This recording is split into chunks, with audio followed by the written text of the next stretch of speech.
wilderness story. Before I do this, I'm going to be playing a native flute.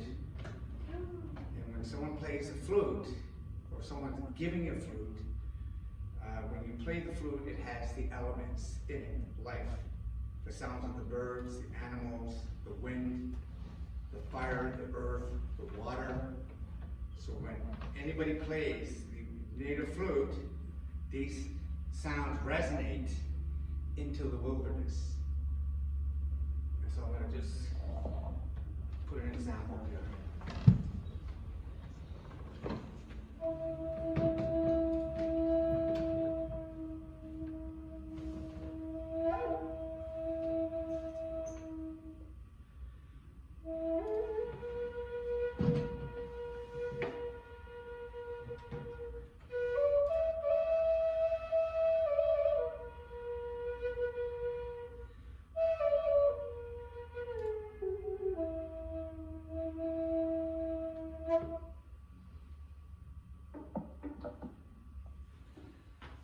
The year is 1988.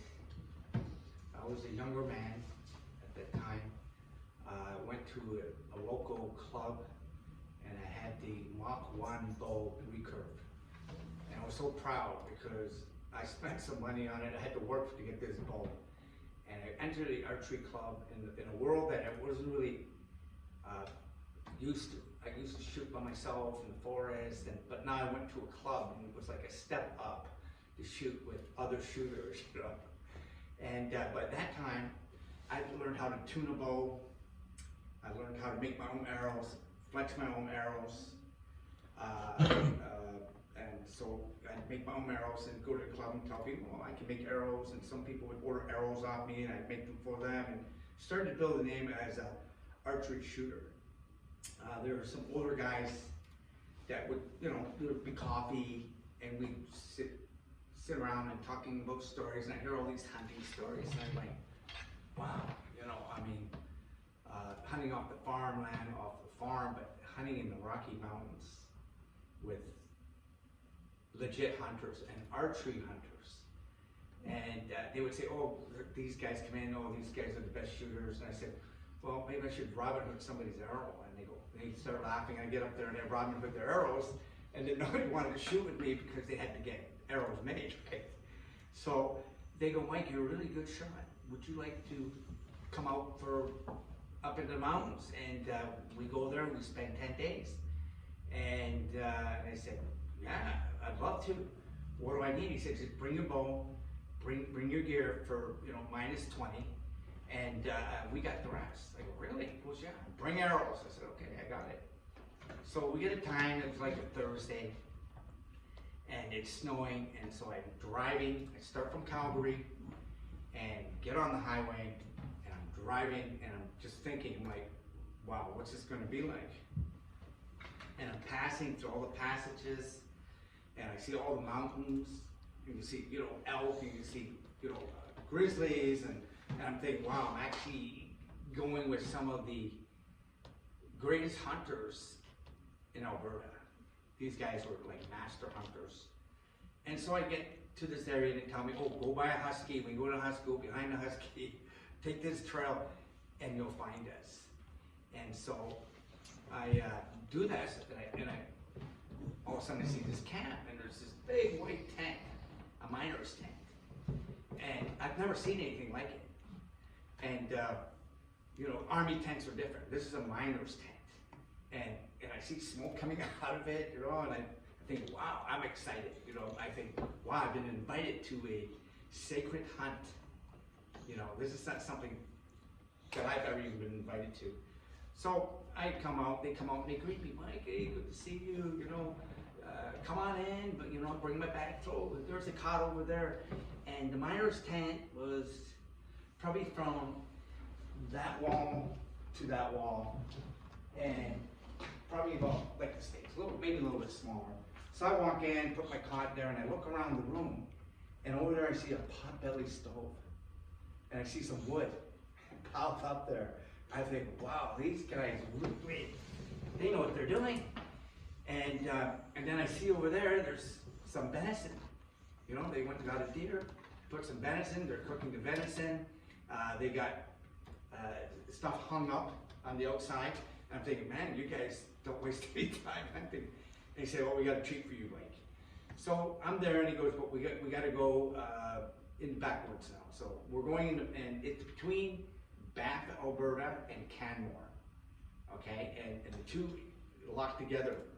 And what happens is there's a border where you could only hunt with a bow. So we're in the bow-only zone, and it's the best zone for hunting, right? So it's like the prime. And so they take me in the back forest, and you know, there's mountains around. We're going through some mountain ranges, and all of a sudden there's this river. And the river is about, again, you know, the size of this room, maybe a little bit bigger. And I'm thinking, like, well, we got to get to the island. And, you know, so one guy gets a saw and he goes, zoop, and this tree goes over, and it's the perfect tree to walk on. And so we get up and we go on the tree, because I'm thinking, how are they going to get to the river? They got a canoe or what, right? But no canoe. So they cut down a tree, and we get on the tree and we walk. And we go into this island, and there's this huge cedars, and it gets kind of dense again. And he goes, okay. And they're looking around, we see tracks and everything, and he goes, this is where we're coming. We're gonna come here. Tomorrow night, we'll be here. And so they walk back, and the whole thing's a few hours, you know, at least. And so we climb over the tree, and we go back, and I'm looking at him, and I said, well, you know, Carl, how old are you? Like, you know, what's your age? He goes, well, I'm 68 years old. I said, what, 68? He goes, yeah. I go, well, how old's your friend? He goes, he's like 76. And I go, what? I go, they didn't even look their age. But it wasn't about the age. They had such a youthness to them and a wisdom that I've never seen in hunters. Hunters, their guns, you know, they ambush deer. These guys were following tracks and everything. So that we go there, we have a feast at night, and they didn't drink, they drank tea and black tea and whatever, so we drink black tea and everything. And we get up early, and we go out about, and then we go check again. He goes, okay, so just before, an hour before dark comes the next day, we cross the log, and then we climb up, and it's about 20 feet, 30 feet, maybe 40 feet up in the air. And I'm looking at this 68-year-old guy and this 76-year-old guy climbing up these trees. And they have apparently hundreds of tree stands throughout the whole area, miles away. And they know where everyone is, and they were starting to teach me about these things afterwards.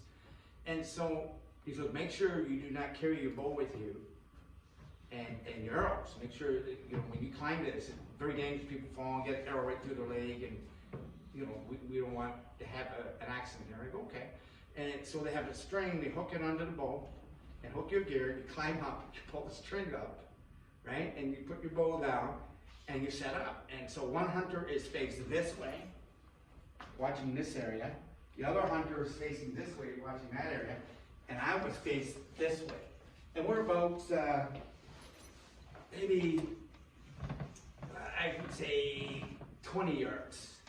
60 feet from each other, 60 feet, 60 feet, 60, like a triangle, just like this. And so I'm sitting there, and all of a sudden it starts to get dark.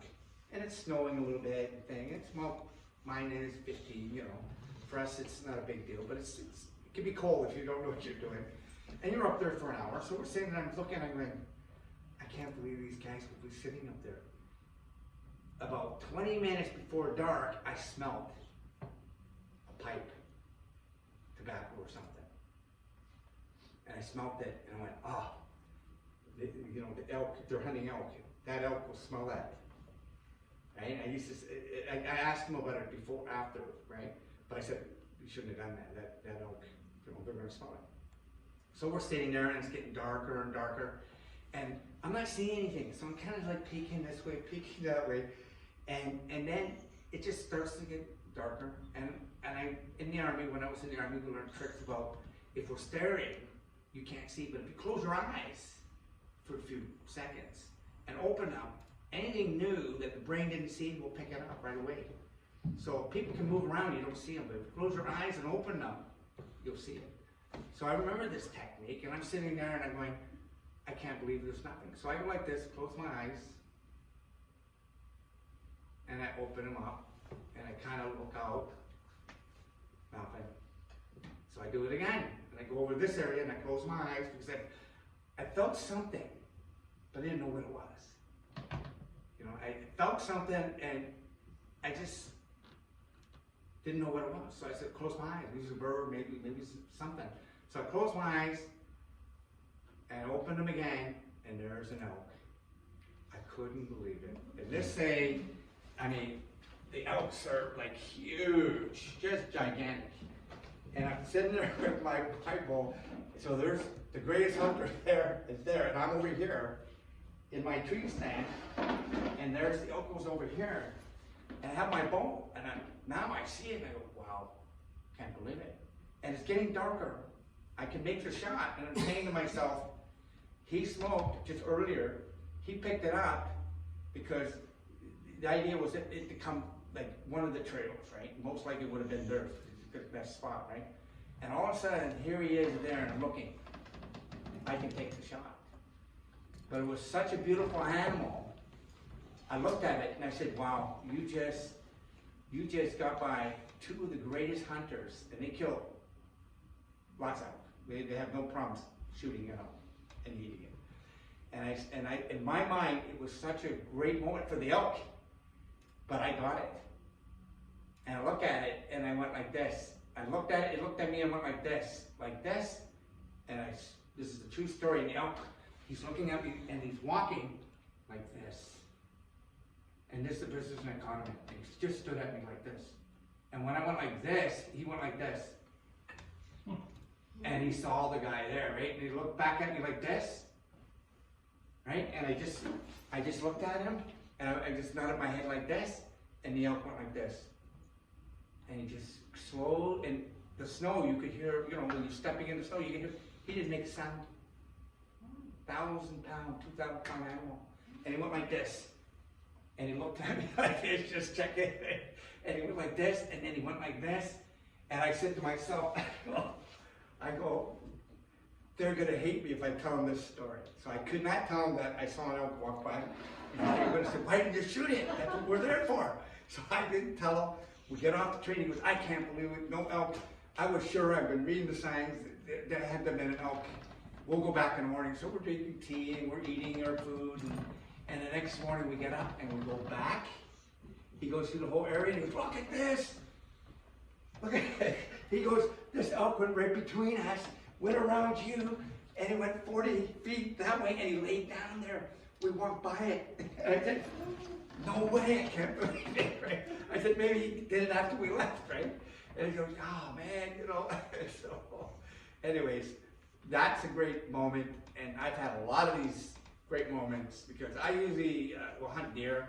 When I see elk and I had the opportunity, I can eat a deer, I can't eat elk. And, you know, if I went with some of my friends for moose, we'd all pitch in and hang it and eat it. But that night, that beautiful elk got to have his life, and I got the moment of realizing that what a beautiful moment for me to be able to catch him sneaking by.